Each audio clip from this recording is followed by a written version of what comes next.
Hello everyone. आज हम बात करने वाले हैं विटामिन सी की। तो विटामिन सी को हम एस्कॉर्बिक एसिड भी बोलते हैं और इसके फंक्शन, डिफिशिएंसी और एक्सेस को हम देखेंगे। तो देखिए इसका फंक्शन क्या है। सबसे पहले इसका फंक्शन, मेन फंक्शन जो है वो एंटीऑक्सीडेंट है। ठीक है, तो ये एंटीऑक्सीडेंट हुआ एक फंक्शन। दूसरा फंक्शन इसका है कि ये facilitates iron absorption by reducing it to Fe2 state. ठीक है, तो ये फैसिलिटेट करता है आयरन के एब्जॉर्प्शन को by reducing it to Fe2 state. तो देखिए ये आयरन जो है हमारा होता है Fe3 स्टेट में, ये हमारे जीआईटी से एब्जॉर्ब नहीं हो सकता। इस वजह से इसको ये रिड्यूस कर देता है Fe2 में, ठीक है, +2 में।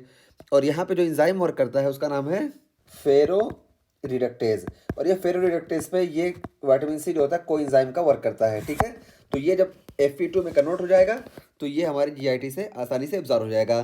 तो वही यहाँ पे दिया गया है कि also facilitates iron absorption by reducing it to Fe2 state. और उसके बाद फिर देखिए necessary for hydroxylation of proline and lysine in collagen synthesis. तो ये तीसरा काम यहाँ पे इसका बताया गया कि कोलेजन सिंथेसिस में ये प्रोलीन और लाइसिन के हाइड्रोक्सिलेशन के लिए ज़रूरी होता है। तो ये देखिए ये हमारा प्री प्रो कोलेजन है और यहाँ पे लाइसिन और प्रोलीन जो होते हैं अमीनो एसिड, उनका हाइड्रोक्सिलेशन होना होता है और इसके लिए विटामिन सी का होना ज़रूरी है। ठीक है, तो यही यहाँ पे इसका तीसरा फंक्शन बताया गया। और उसके बाद फिर देखिए चौथा function, necessary for dopamine beta hydroxylase. तो डोपामीन बीटा हाइड्रोक्सिलेज के लिए भी ये ज़रूरी होता है और ये डोपामीन बीटा हाइड्रोक्सिलेज ये कन्वर्ट करता है डोपामीन को नॉरएपिनेफ्रिन में। तो यहाँ पे देख लीजिए, ये देखिए डोपामीन हमारा है और ये इस पर वर्क करता है डोपामीन बीटा हाइड्रोक्सिलेज और ये कन्वर्ट हो जाता है नॉरएपिनेफ्रिन में। लेकिन इस एंजाइम के लिए वर्क करने के लिए विटामिन सी का होना ज़रूरी है। तो इसलिए देखिए ये विटामिन सी हेल्प करता है डोपामीन को नॉरएपिनेफ्रिन में कन्वर्ट होने में। तो ये तो हो गए इसके फंक्शन के। और ये पाए कहाँ जाते हैं, तो देखिए found in fruits and vegetables. तो फ्रूट्स और वेजिटेबल में पाए जाते हैं। और प्रोनाउंस एब्सॉर्बिक एसिड, तो इसको अगर एब्सॉर्बिक एसिड प्रोनाउंस करो यानी ये फ्रूट और वेजिटेबल से ये एब्जॉर्ब होते हैं। इसको याद करने का वो है कि एस्कॉर्बिक एसिड यानी ये एब्जॉर्ब होता है, एब्सॉर्बिक एसिड। और उसके बाद फिर देखिए क्या बताया गया कि ancillary treatment for methemoglobinemia by reducing Fe3 यानी फेरिक टू फेरस। ठीक है, तो ये फेरिक को फेरस में कन्वर्ट कर देता है।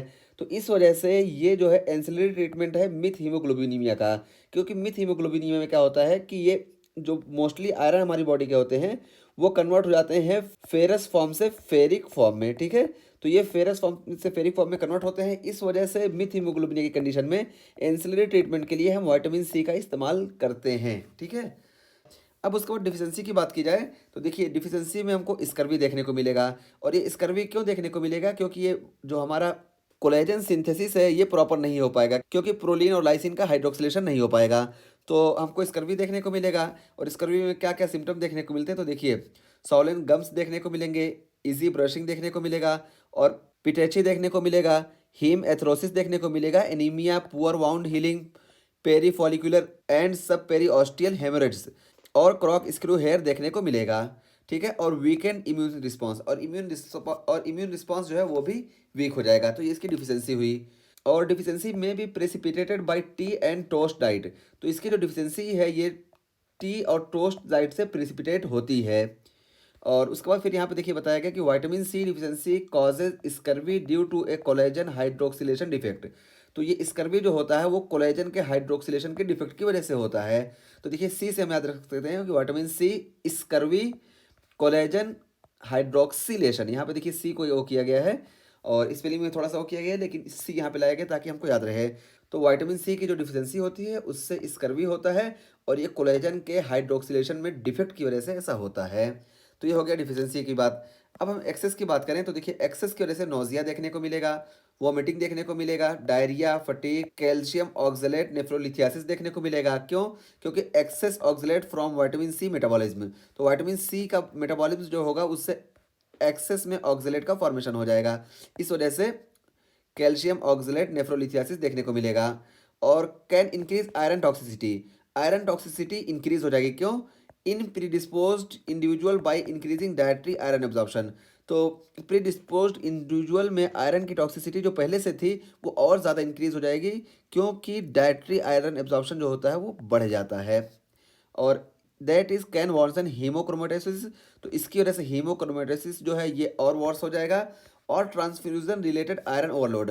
ट्रांसफ्यूजन रिलेटेड आयरन ओवरलोड अगर है तो ये भी और ज़्यादा वर्स हो जाएगा, ठीक है, ये यहाँ पे बताया गया है। तो विटामिन सी के बारे में हमने देखा कि इसको हमने स्कॉर्बिक एसिड का नाम दिया, और इसका फंक्शन हमने देख लिया कि इसके 4 फंक्शन यहाँ पे मेनली देखे। एंटीऑक्सीडेंट है, उसके अलावा ये आयरन एब्जॉर्प्शन में हेल्प करता है, उसके अलावा ये हाइड्रोक्सिलेशन करता है, और फिर हमने देखा कि ये डोपामीन यानी कैटाकोलामाइन के सिंथेसिस में वर्क करता है, डोपामीन से नॉरेपिनेफ्रिन बनाता है। और डिफिशियंसी में हमने देखा कि स्कर्वी होता है, स्कर्वी की वजह से क्या क्या देखने को मिलेगा।